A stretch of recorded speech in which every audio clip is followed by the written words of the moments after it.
திருவாடிப்புறத்தில் ஜகத்துதித்தால் வாழியே திருப்பவை முப்பதும்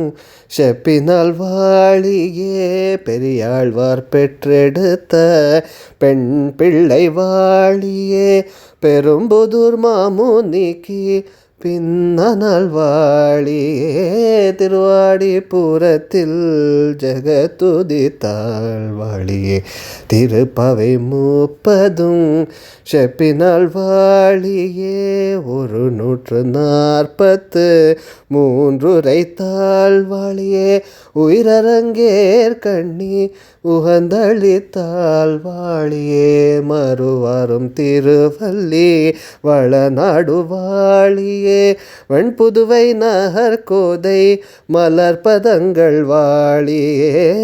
திருவாடிப்புறத்தில்.